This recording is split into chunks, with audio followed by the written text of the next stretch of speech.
Welcome to the new episode of the podcast series Life on Tatami, a podcast series about martial arts and the lifestyle. Thank you for listening to us. If you like what you are hearing, you can find us on our social media such as Facebook, Instagram, Twitter, or YouTube. Or you can directly contact us through our email on podcast@lifeontatami.sk. So thank you for listening and enjoy.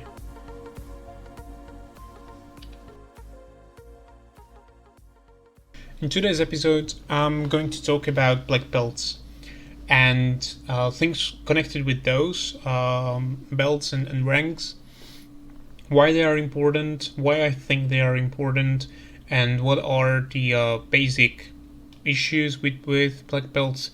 And as I said before, I'll talk a little bit about the black belt syndrome, which is something that I have found to be existing thanks to my interactions with people, with styles, with instructors in Slovakia and all around.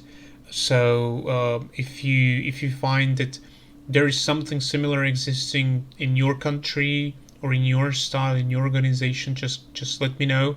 I'll be happy to talk to you about this and maybe do a special episode on this one as well. So with black belts, last time we talked about belts in general, and I wanted to talk about the students' ranks mostly, and now the black belts are the topic of the day. Why they have a special episode? Well, they are the most complicated ones, maybe for understanding for outsiders, for people who do not do martial arts, or who do not do martial arts that uses belt systems as a representation of a certain rank, because it is usually one color. It's black, but it has its own divisions and own ranks within those, and it has different meanings, and there are some certain rules that are connected to it. So let's start with reiterating something that I've said last time.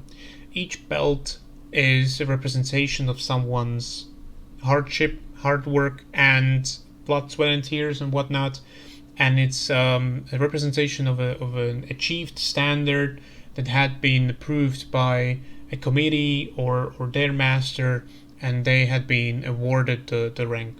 If you are buying your belts, meaning you pay up front and you just receive the belt, there is something fishy about that.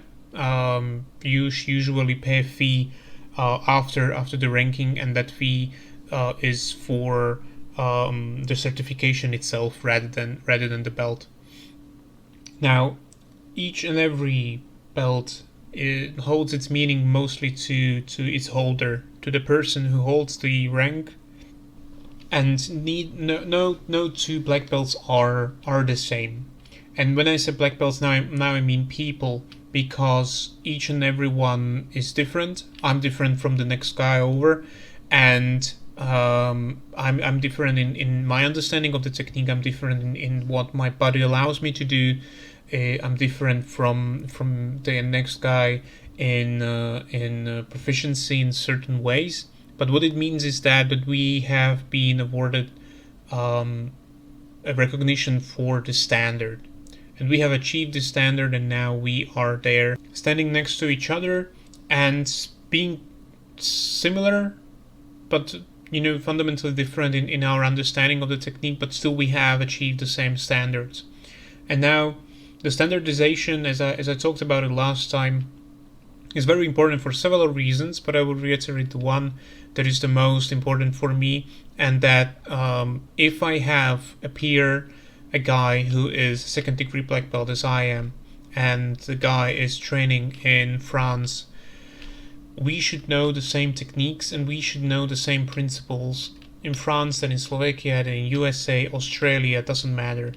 And now, if he knows something more than I do, because apart from the jiu-jitsu, he does, Filipino martial arts, he knows more about stick fighting or knife fighting than I do. He might be better at some regards, and some techniques he might perfect them to his own image, but the standard is still the same.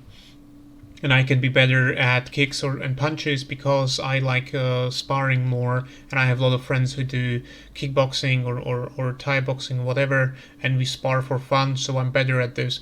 So, but the standard is still the same. But with black belts, is something different than with the student ranks and student belts, is that you usually have after black belt only one color. There are certain exceptions, of course, but I will not go into those because it doesn't really matter. It's still, done level. Dan in Japanese is referring to black belts or instructor levels, master levels, not student levels, but those after student levels. But I will be talking today mostly about black belts as in general as an idea. Now, there are certain rules with black belts that are implemented by various organizations in various ways. Most common in Japanese style is that you have waiting periods implemented and introduced. Now, the waiting period is for the from first degree black belt higher, and it's usually it goes like if you had been ranked the first degree black belt, you wait 1 to 2 years for your second degree black belt. For the third degree black belt, you usually wait 3 years, and etc etc. So it goes with the higher you go within the ranking system, the longer the period time is. And why is that? One of the explanation is pretty pragmatic. If you imagine that I would be first degree black belt in 2020, second degree black belt in 2021, third degree black belt in 2022, etc etc etc, and go on, I would be 7th degree black belt in 2028, and I wouldn't be much older, right? I would be only 7 years older, but I would be a much higher black belt. And the reason is that you have to let yourself wait a little and let the skill, the techniques, let them settle in. Let them settle and let them develop in yourself. Let them mature a little bit and let them, develop in yourself much more. Now, the waiting periods are there because when we are talking about black belts, we are talking about usually instructors, and later on we refer to certain people as masters, even though there is no a certain limit from what point you can be called master. But these waiting periods are introduced because of this. In my opinion, it's very good because you have more time to focus on yourself, focus on the technique itself, rather than when you were a student, where you had in certain styles you might have belt tests twice a year. In most, you have at least once a year. So there is a common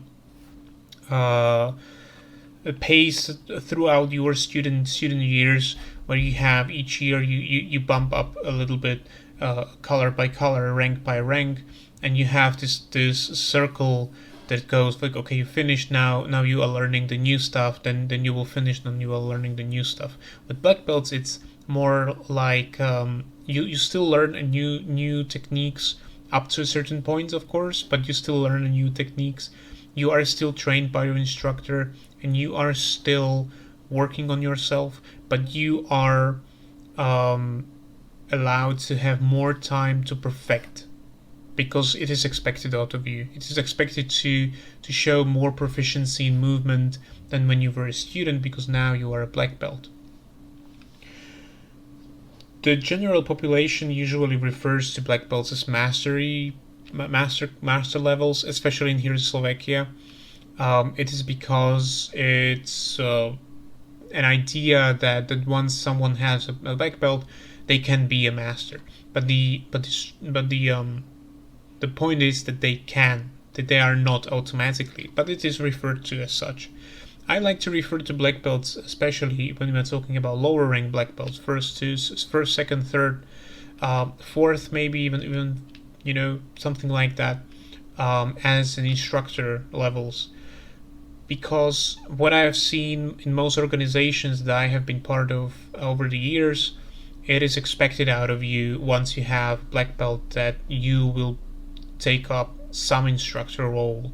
You can be an assistant instructor within the club that you have been training at, or you can be opening your own dojo, opening your own club, opening your own gym, under the supervision of your instructor, of course, but you are now the instructor. You now take up this mantle, and now you will build up your own classes, your own students, and the organization itself grows. It is important once we are talking about organizations that they have this ambition to grow rapidly. After a couple of years, there's this boom because now you have your first generation, second, third generation of black belts present, and now you push them out into the world and let them have it their go at the training and instructing and creating and stuff like that. And now you can have a nice a couple of dojos all around country, state, whatever, and then they're connected through the same instructor, more or less. They are still the same style, still the same lineage, but it's growing. It's growing business basically. That is why I usually refer to those as the instructor levels. I myself can only be certified to be an instructor once I have a first degree black belt. I cannot be an instructor before. I can of course help out, but after that I can receive my instructor license, and then I can, for example, promote people who I am teaching in my own classes. So therefore, instructor levels. Now there is sometimes the notion that once you're a black belt, you possess a certain amount of mastery of your own skill. It is true to a degree. It is true that yeah, you should be able to perform a certain set standard within your style with proficiency, meaning that you should be able to perform certain techniques, certain tasks, and certain physical feats, let's say. But it doesn't mean necessarily that you are a master. You still have a lot to learn, and this is a common theme that goes through the black belts. That this is something that you now have to accept, that your journey didn't end. You still can look back and see all the hard work that you had done to get there, to get there in those years, and you might even realize that you had started a couple of years back in this class, and you had this I don't know, 5-6 students with you starting at the same time, and now you are the only one from that group to be awarded the black belt. And this is connected to, there are certain people who say that only 1 in 100 of people who do karate, and I think this is mostly referring to people like they do karate from young age, that they receive the black belt. They can last long enough to receive the black belt. And this is a representation that is not only associated with karate, but with martial arts themselves. Whatever style it is, whatever country of origin it is, if you are using belts or not, only a small percentage of people will truly stay long enough to move up in the ranks, and to learn more and more and more, and understand that they will need to learn much more in the end, and they will be learning till the end of their lives, because martial arts are about lifelong learning. And now, if you are the black belt, you can look back, right? You can look back and you can see, yeah, this is I'm the only one from my group to be here. I've been working my ass off, hours after hours after hours, days after days, years after years, and now I'm here, and now this is the next step ahead of me. But what happens is that many people who become black belts, they feel a shift, a change within their training routines, and this change is sometimes causing them setback or a panic, startle, shock, whatever you call it, because they are not expecting it. No one prepared them for it. And the change that I'm talking about is that you are no longer a student in traditional sense, that you have a big group that you are part of. There is a lot of people in your class because you have this student ranks. You are now in instructor rank. You are now higher rank. You are now black belt, and there are not that many black belts. And your instructors who have been bringing you up to those points might not have that much time for you anymore. Now, I'm coming from Slovakia, and I'm coming from our setup, and most of the people that I have met that are instructors, whatever they are doing, most are still fully employed, full-time employed, and they're doing training as extra activity on top of their daily jobs, on top of their lives. They're not doing it. They're not opening up dojos, studios, gyms, and now having a steady income out of it. So we are usually not being paid to teach. We are usually teaching because we like to teach. Usually it is like that. There are some exceptions, of course, but the majority that I have met are doing it the same because we are not able to support ourselves through teaching. It's very difficult here. And now, if you are working full time and training people and training lower classes, lower rank classes, student classes, and you have a couple of black belts, now you have to balance out as an instructor how are you going to pay attention to them. Now, the lower ranks are very important because those are the ones who generate the most income. Those are the ones who you can motivate, who are the biggest groups, and that you have to work on those more extensively than on black belts, because black belts are more prone to knowing their limits, their strong suits, and how to motivate themselves and how to train more on their own.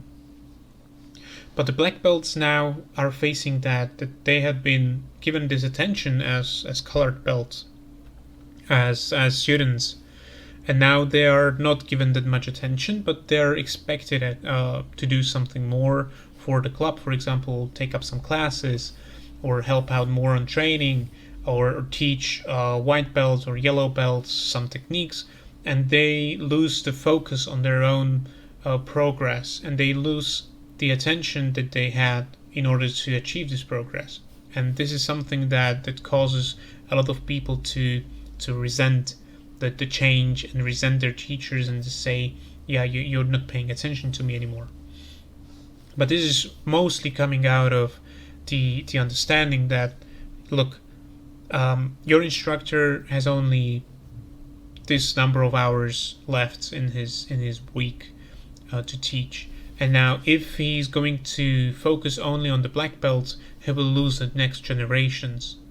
So it will be only you, which is fine if you have a tightly knit and small groups.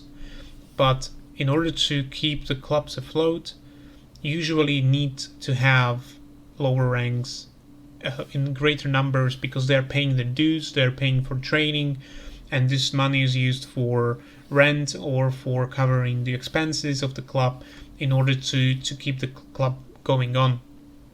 And the part of the responsibility now falls to the new black belts, for example.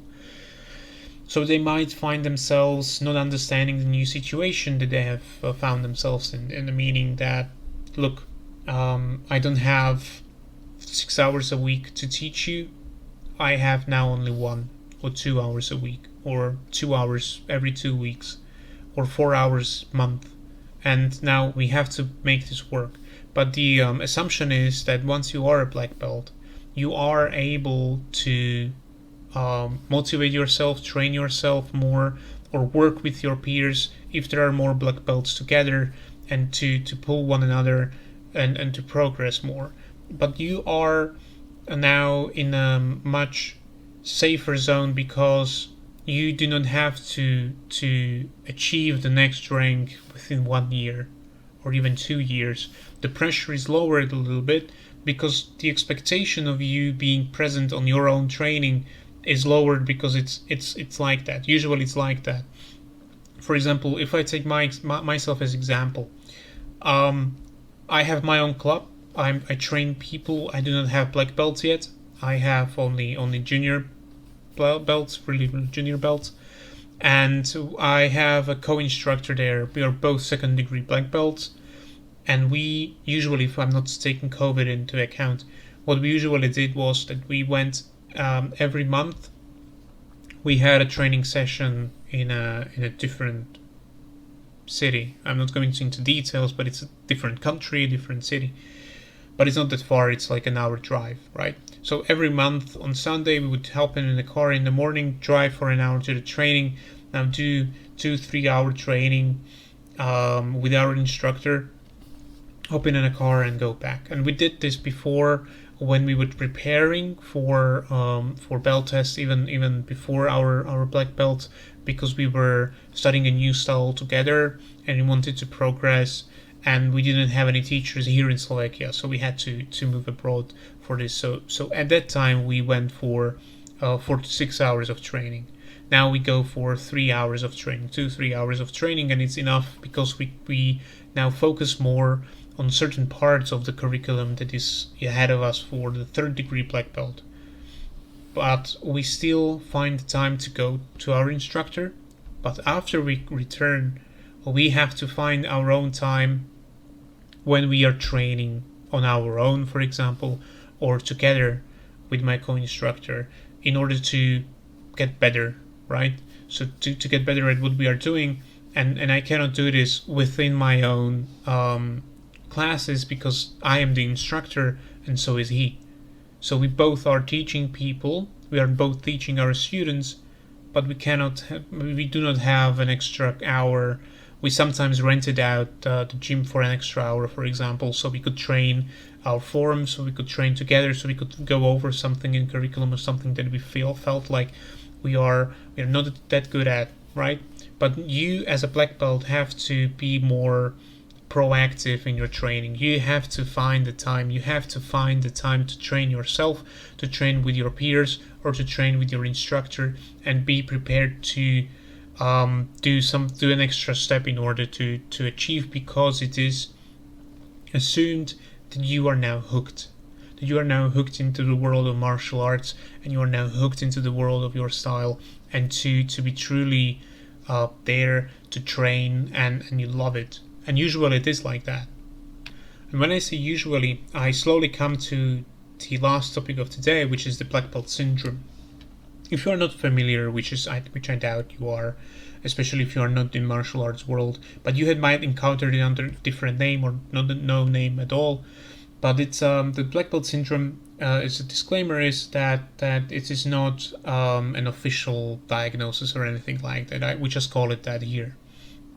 What it is, a black belt syndrome is when it's a pattern of behavior of people who have a black belt and they're behaving in a certain way.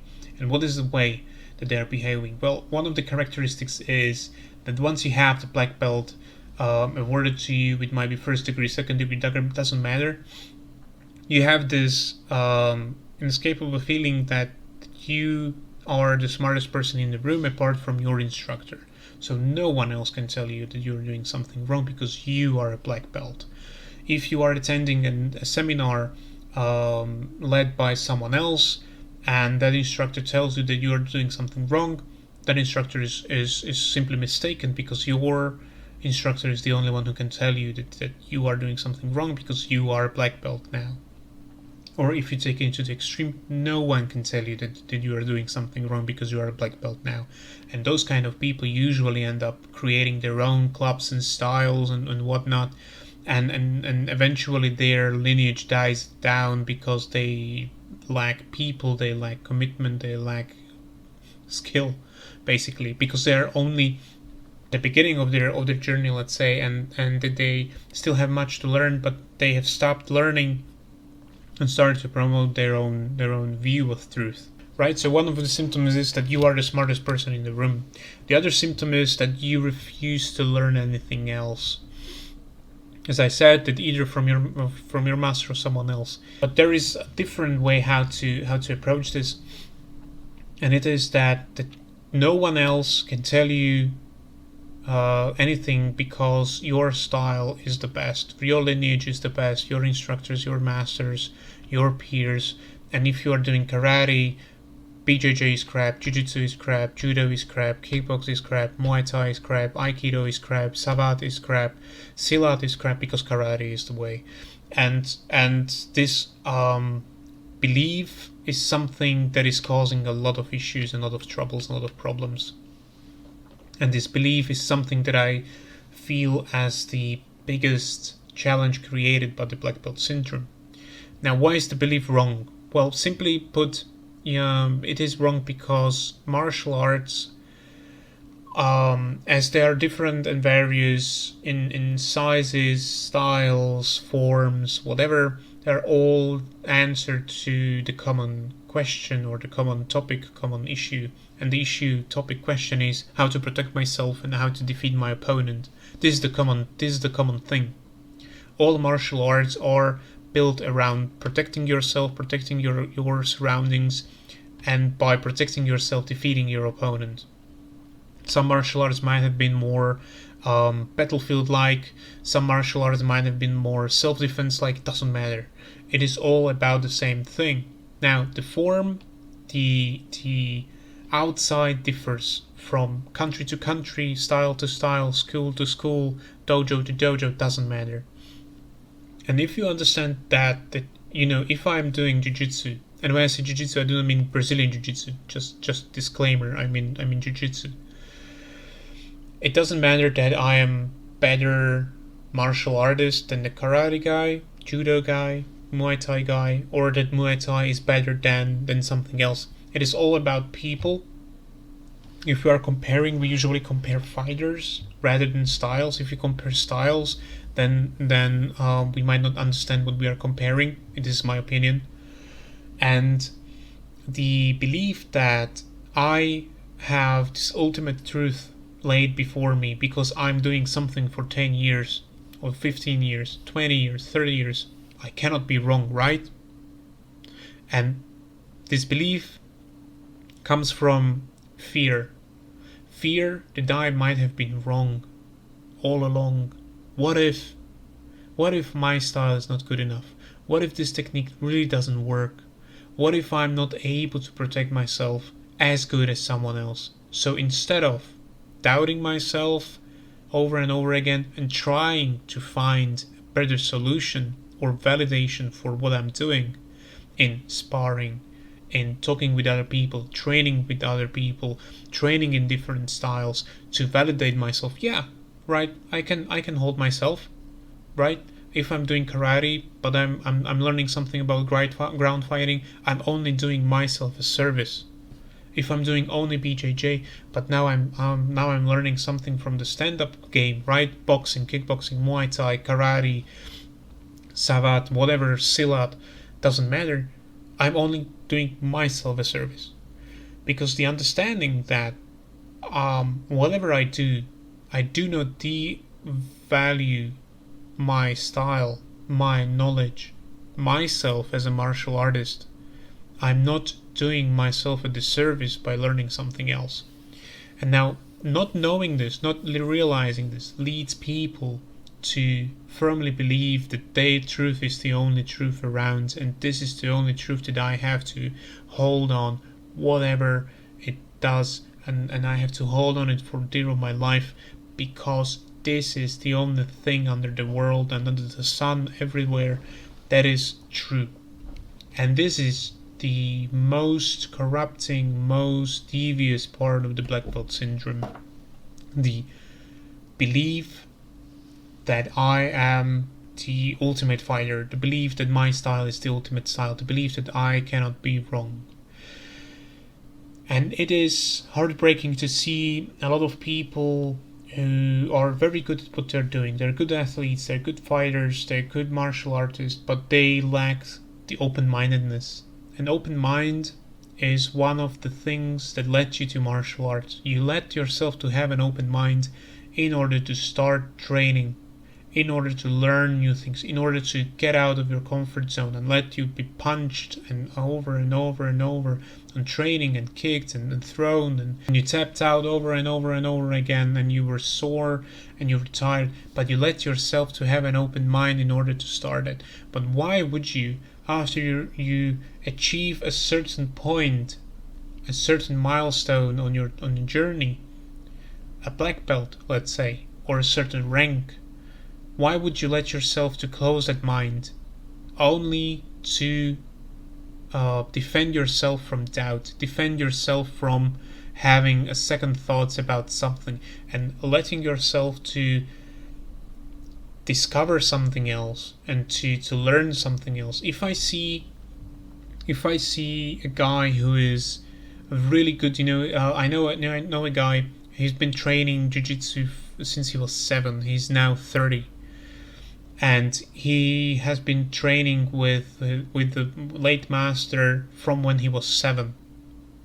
And he was training with the current master from when he was 7, because they both trained him. So he was training for 23 years. And now I see him donning a gi and a white belt and going to train grappling and Brazilian Jiu-Jitsu. He's not telling them, I can do this better because I have this and this degree or rank or whatever. I had been doing this for over 20 years. No, he just puts the white belt on and he trains because he loves martial arts. And this is what it should be about. Of course, we all have reservations to other styles, and there are styles that I would never train voluntarily, let's say, because they're out of my comfort zone and I'm not feeling comfortable enough to go there, because I want to perfect myself in what I'm doing now rather than trying more and more and more and more. But that's my choice. I'm not telling you, I'm not telling anyone else, I'm not telling people on my training. If you're training something else, and I have people who have been training traditional martial arts, they have been training modern martial arts, don't do it because it's crap and only I can show you. No, go. If it's okay, and you still can join my classes, that's perfect. Please, train, do whatever makes you happy. And this is what this is about. It's about training, it's about expanding yourself, and it's about working on yourself. As the belts themselves are most meaningful for their holders, the martial arts is only meaningful for those who practice them, and practice them with open mind. It doesn't matter if you do this style or that ryu or that ryu, whatever. It is only important if you have an open mind, open enough to accept that, okay, I might have a different opinion, and you can show me how you do it. You can try to convince me that you are doing it better, and you might succeed. You might not. It depends on me, and it depends on my open mind. But this is something that is common throughout martial arts. People with closed minds, people with their mindset that they are the smartest person in the room. There are smartest people in the room, and they know best, and you know nothing because they are black belts. And this is what the black belt syndrome is about. Of course, this has led to schisms, breaking down and breaking up organizations, and creating new styles, new schools, new whatever, because they are better than their masters and blah blah blah. But it has been the worst thing that can happen to martial arts and to styles, is to have this closed mind. And it is true, sometimes it is promoted by masters, sometimes it is promoted by higher ranks, because we are all people, because ego is making the decision at that time, and we cannot revert the decision because we would feel like fools, and we want to keep our own appearance in front of our students, etc., etc. But all of this that I've been talking about is, and I have to say it is when we are talking about true martial arts. And martial arts might not have been here, and that particular style might not have been here for hundreds of years, but it is something that has the foundation in martial arts, and it's legit. It is legitimate, and it has its foundation somewhere, and I don't care if you are a new school, new style, whatever, but your movement, your techniques must be legitimate and founded in reality. if you are creating or promoting or teaching a style that doesn't exist, it is complete fantasy, you are hurting yourself, you're hurting your students, and you are not a martial artist. You are a fraud. You are you're someone who shouldn't be on the mat. You shouldn't be wearing any kind of belt or any kind of rank, and you shouldn't be teaching people. That's my opinion. And with this, I want to focus your attention now to this project that has been going on a couple of years, and it's called the McDojo Life. McDojo Life, they have their own YouTube channel, so go and check them out. What they are doing is that there is this guy Rob from the McDojo Life who debunks frauds, con artists, and people who are pretending to be martial artists or were a legitimate martial artists, but now are conning people for their money. And this guy is debunking them, and he had been working on a documentary about this behavior, about cult-like behavior, for example, in martial arts, and frauds in general, especially in Americas, in the US, because he lives there, and there had been a lot of examples recorded there, unfortunately, throughout the years. So check out McDojo Live. They have Instagram. I think they have Facebook, but for sure they have Instagram and live YouTube account. So check them out. I might not agree 100% with what they say, but I agree with the message that we should keep the martial arts legitimate, and because it's not about our pride, it's not about our style, but it's about security of people who might be involved in fraudulent martial arts and fraudulent styles. So check them out if you have the time. I highly recommend it, and I'll keep you posted if I find something out about the documentary, like where you can see it or pay for it or something like that, because they're editing now. But I'm really looking forward to that one because they have been working on it for a couple of years. So this is something I'm talking about here as well, and I might be touching on some frauds later on and con artists, but I do not have that much experience in here in Slovakia because I have only seen people who shouldn't have been awarded black belts. But I will talk about those in the next episodes, of course, because it's a big issue. But I would like to take for you to take from this episode that every belt is valuable, and there are no two belts that are the same. No two belt holders, no two people who have the same belt that are the same. And we should keep an open mind about our style, our own journey within the martial arts world. And thank you for listening, and see you next time.